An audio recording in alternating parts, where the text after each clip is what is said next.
These are the 4 ways that I've successfully propagated mulberries. I'll explain each to you and finish up with the benefits of each.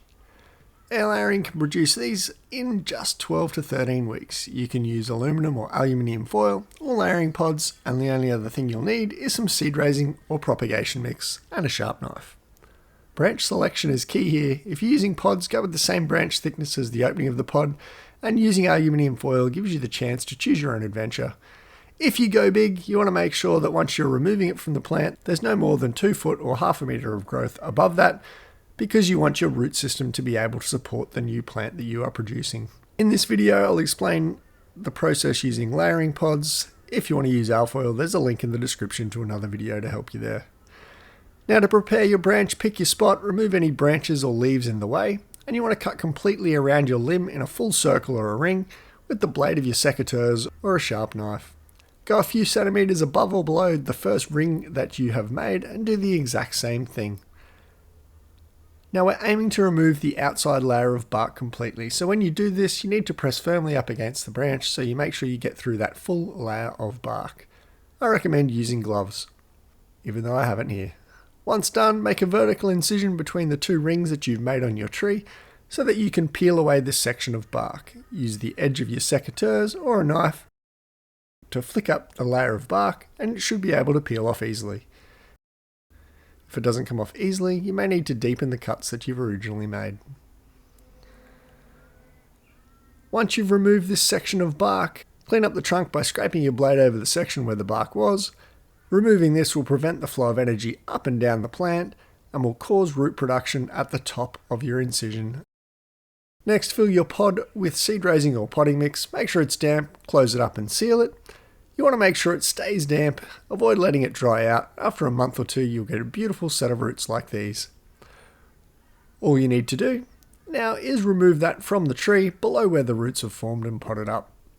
To pot it up, mound the soil in your pot, place your plant in the middle of the pot and splay the roots down over the side of your mounds. This is to help stabilise it in the pot.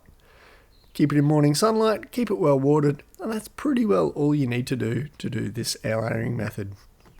With seed raising mix, a pair of secateurs, some rooting hormone and some appropriately sized cutting material, growing new mulberry plants is a piece of cake. To collect cutting material, you've got 2 options. Option 1 is to prune the tree back for shape, airflow and easy access to your next crop. If you do this after fruiting, you'll have nice woody stems to bear fruit next year. If you choose to do it in dormancy, you'll have less branches bearing fruit in spring, which never really fazed me till my kids started smashing mulberries and I wouldn't get to eat any. Option 2 is to select semi-hardwood pieces of branch, which basically means they're brown or browning and they're pencil thickness or slightly more. Once you have what you need, you'll need to cut below a node on your cutting, count up 3 or 4 nodes, and then cut above that node at the top. You can then remove leaves from your cutting. The top leaves can stay, you can chop them in half. By removing all the leaves along the stem, you'll reduce water stress, but these top leaves allow your plant to photosynthesize and make energy to build those beautiful roots that your plant needs. Once done, dibble a small hole in your pot of seed raising or cutting mix. You can put multiple cuttings in a pot and you can pot them up later on. The next step is to dip the bases of your cuttings in rooting hormone and pop them in the holes. Push the soil around the base of them so they remain stable and can wick up water and remain alive. The secret sauce to keeping these mulberry cuttings alive is to make sure the buds don't dry out. If they go brown and don't start to burst with new growth, sadly, your cuttings are doomed. So make sure you keep the mix moist and make sure they remain stable in the pot. Once roots start to appear, they're good to pot up and separate. Make sure you remove fruit that appears along the new growth so the energy from your cutting is focused on root and leaf production.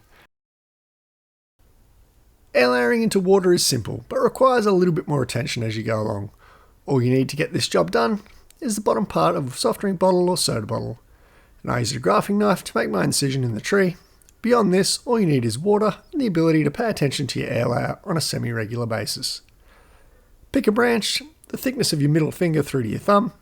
This one's perfect as my bottle can rest beautifully in this little spot on the tree and I don't need to tie it on. But you may need to tie your soda bottle onto the tree. Now take your knife and cut diagonally up into the branch a third of the way through. Slide your bottle base up into that wound. Tying it off is essential in most cases, unless it fits snugly like this one does. Make sure that your segment of branch that is now in your bottle is able to be fully submerged in water, as the sugars that travel up and down the plant will settle in this section of the plant and start to produce new roots just like this. Along the way, ensure you refresh your water weekly by flushing it out and wipe down the sides to avoid algal growth. Once you've got a healthy set of roots, slice it off below the incision and pot it up once roots appear. It will undergo transplant shock as it's been in water and you're moving it directly to soil.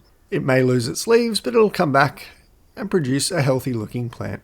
The only issue with this method is it may end up a little bit lopsided, as all of your roots will form on one side of the plant, and it may need staking, as its stability isn't always going to be the best until it's well established. Simple layering into soil produces plants like this, and once set up, just keep the soil damp and you're good to go. This method needs a low-hanging branch like this one. Cut a third of the way into the branch, then all you need to do is find a small twig or piece of leaf to place in that gap. Then you're going to bury that branch. Once you've done that, that little leaf or twig will prevent the wound healing and promote root growth at that point. Place a small wire peg just like this one, which is literally the edge of an old basket, to pin your branch and hold it down. Cover it up, add some soil over the top and a little bit of water, keep it moist, and you're good to go until removal. Here's a layer I've prepared earlier. I saw it protruding out of the top of the sage at the base of my main mulberry tree, and all I need to do now with this particular layer is detach it from the parent plant on the parent plant side of where the roots are formed. Once that's been done, dig it up, try and minimise damage to the roots to give your plant the best chance of survival, and all you need to do is pot it up.